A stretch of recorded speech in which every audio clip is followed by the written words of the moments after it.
International Booker prize जीतने वाली गीतांजलि श्री हिंदी की पहली लेखिका हैं। लेकिन यह कामयाबी अनुवादक डेजी रॉकवेल की भी है।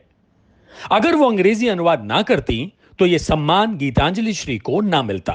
आखिर कौन है डेजी रॉकवेल? डेजी रॉकवेल एक जानी मानी अनुवादक हैं। उनके बारे में मैं बता दूं कि वह अमेरिका में पैदा हुई और जब वह 9 साल की थी तभी भाषाओं के प्रति उनका प्रेम बढ़ने लगा। डेजी रॉकवेल ने लैटिन अमेरिकी भाषाएं, भारत की भाषाएं, उर्दू और हिंदी, दक्षिण एशियाई भाषाएं, इन भाषाओं पर बहुत सारा काम किया है। जब वह ग्रेजुएट में थी तभी उन्होंने अनुवाद को चुन लिया और अनुवाद में उन्होंने उपेंद्र नाथ अश्क का अनुवाद करना शुरू किया। उपेंद्र नाथ अश्क के बाद वह भीष्म साहिनी का उपन्यास तमस भी उन्होंने किया और इन उपन्यासों को उनके ऊपर काम करते हुए गिरती दीवारें का किया, कृष्णा सोबती का उपन्यास किया, यशपाल का उपन्यास किया झूठा सच।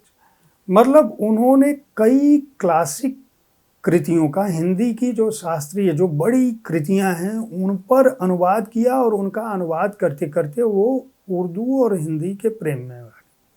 उर्दू हिंदी के प्रेम में आ गई तो चूंकि वह इस भाषा को बहुत अच्छी तरह से समझती थी, इसलिए उन्होंने बंटवारे को अपना विषय बनाया और बंटवारे पर उन्होंने बहुत कई कृतियों का, जितनी कृतियों का मैंने नाम लिया या जिन लेखकों का नाम लिया, वे लोग भारत के पाकिस्तान के विभाजन की पीड़ा को व्यक्त करने वाले लोग रहे।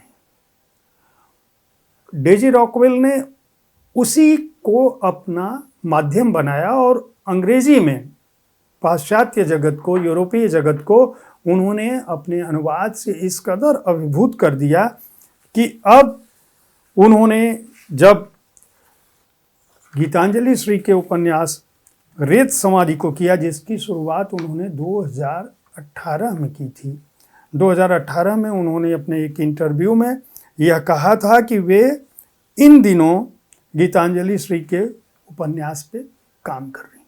डेजी रॉकवेल की एक और खासियत है कि वे किसी भी उपन्यास को अपनी भाषा दे देती हैं।